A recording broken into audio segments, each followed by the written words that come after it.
Well, should the government place more restrictions to rein in the power of internet giants? And that was the question facing lawmakers as Silicon Valley made its way to Washington today. CBN News Capitol Hill correspondent Abigail Robertson joins us with that story. That's right. Today, big tech came to Capitol Hill to face criticism over privacy issues and if a breakup could be in its future. Representatives from Facebook, Amazon, Apple, and Google fielded questions in 3 different hearings in both the House and Senate.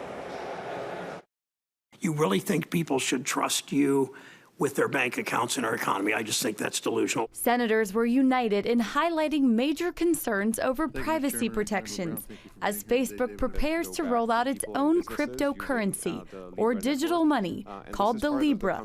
You violated privacy in the past as a company. You continue to have issues. You continue to change the privacy even rules without informing users. Senator Tom Cotton asked what confidence can those with center-right views who might want to buy things like firearms have that Libra will be available to them on an equal basis. I believe that we should only get in the way in very exceptional cases and by being thoughtful of getting in the way of people doing what they want with their money as long as it's lawful. With lawmakers on both sides echoing Treasury Secretary Steve Mnuchin's words of caution. The Treasury Department has expressed very serious concerns that Libra could be misused by money launderers and terrorist financiers.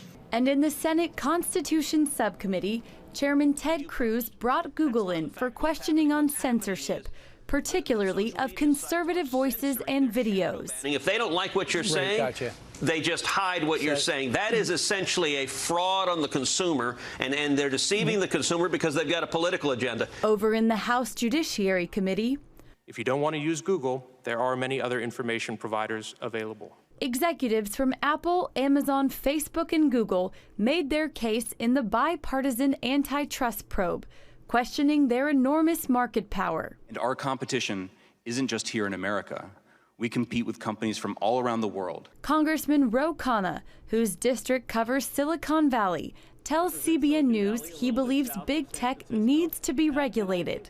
What's so important is that we regulate them to protect privacy, to make sure kids are safe online, so you shouldn't have young people online where they're getting creepy messages or being exposed to child pornography or being exposed to terrorism. And we need to have regulations to make sure that there is competition. But I don't think just breaking them up without more thought is a good response, because I want to make sure America leads the world, and China has a lot of these big companies.